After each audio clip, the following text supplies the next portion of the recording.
I'm Lily Allen, and these are my friends.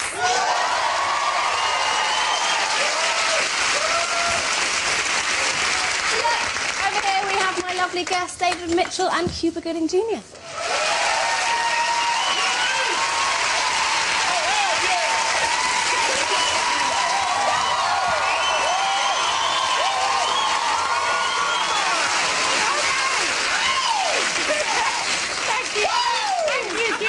I can't be that effusive, I'm too shy. I was going to say, actually, Cuba, are you a little bit nervous sort of being here next to David? I am completely excited to be this close to him. So you feel quite nervous? I keep myself calm because I got a thong on. That's how We've got the Reverend and the Makers here. What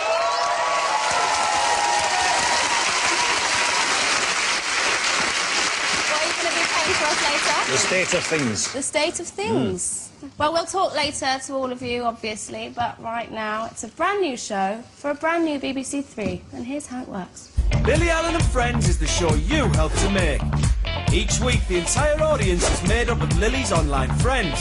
They can ask the guests questions, send in funny videos, and even choose the bands. And a select handful will get to hang out at the bar and have a drink or two with the celebrity guests.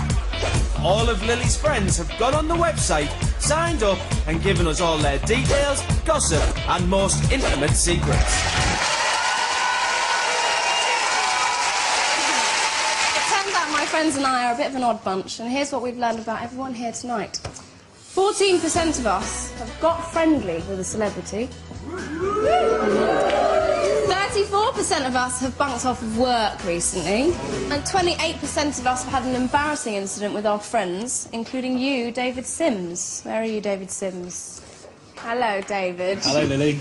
David, do you want to tell me the story about sharing a bed with your mate? Well, I was on holiday in Croatia, and I was sharing a bed, and kind of had a wet dream while he was in there with me, so... It wasn't pleasant. Did you sort of have it on him a little bit? He was stood there. He was stood there. Oh, brilliant. Thank you for sharing that with us. And why don't you take your friends over to the bar? Is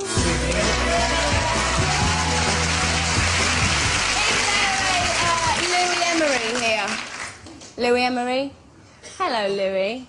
We asked everybody here to rate how good-looking they thought they are, and you're the only person to have given himself 5 out of 5. What do you think of him over there? About a 3, 4. 3?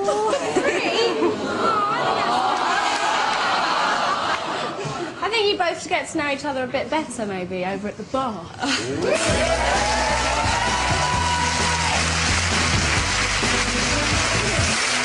Now, last up, it's Elliot Wolf. Where are you, Elliot? You admitted to having done an unusual job. You were a male escort, weren't you? I was, yeah. I've always wondered what it is that a male escort has to do, well, any escort has to do at the end of an evening. It's a companionship. And sex. Depends on the person. Of what? How much money they have? Yeah, pretty much it. So will you have sex with someone for money, then? Possibly, yeah. Manor! We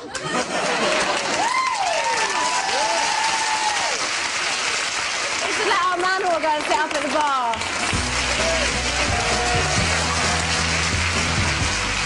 Elliot, can you do me a favour? Oh, do you want a drink? No? No? Do you mind reading off of the auto cue? It's time to meet David Mitchell, but first, here's a little bit about him. Born in the 70s to a pair of hotel managers, David Mitchell grew up dreaming of being either a comedian or the Prime Minister. Instead, he became the star of some of TV's funniest shows. Well done him. On his ride at the night, he's asked for soap and pen. Please welcome David Mitchell.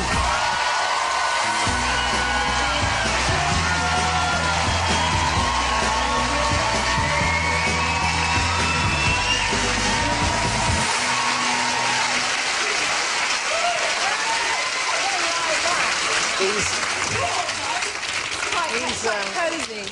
I don't sit on things like this Sort at of home. loosely.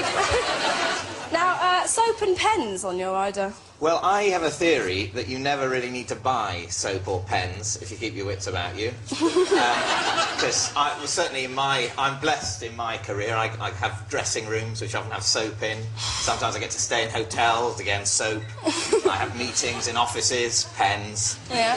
Hotels, always one pen. Yes, Yeah. 1 pen from a hotel, probably 2 soaps. Yeah. Depends if you waste one washing yourself when you're there. Very foolish. So, yes, so always take every opportunity to stock up on soap and pens. So when you were at school, you wanted to be either a comedian or Prime Minister? Well, at one point, I was quite obsessed with power. But I also realised what I really just liked was the sound of my own voice. And I quite like the idea of standing up in the House of Commons and generally telling people to fuck off. But apparently there's a lot of paperwork behind the scenes, which sounds quite tedious. What would your first law have been? Genuinely, I think I'd make university free again.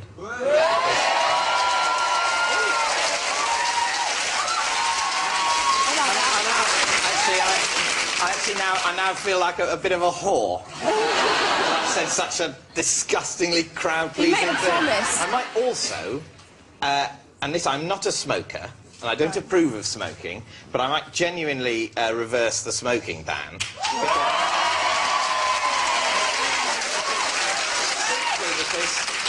Simply because I'm so tired of looking after other people's coats. You know, and suddenly standing outside the pub is the cool place to be. Yeah. You know. Let's talk about Peep Show. It's been described as the sitcom of the decade by...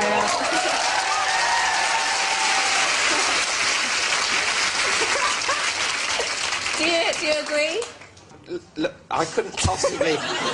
the rule is, as I understand it, in our society, is that you have to be terribly modest and self-effacing, while inside, the fire of self-importance gets hotter and hotter. Yeah. It won't just be pens and soap soon. It'll be dead puppies as well. See, now, that didn't go down so well as the free university, did it? No. Do you ever go online and check the Peep Show forums, or not just the Peep Show, obviously the Mitchell and Webb Look forums as well, and check what other people are saying about you?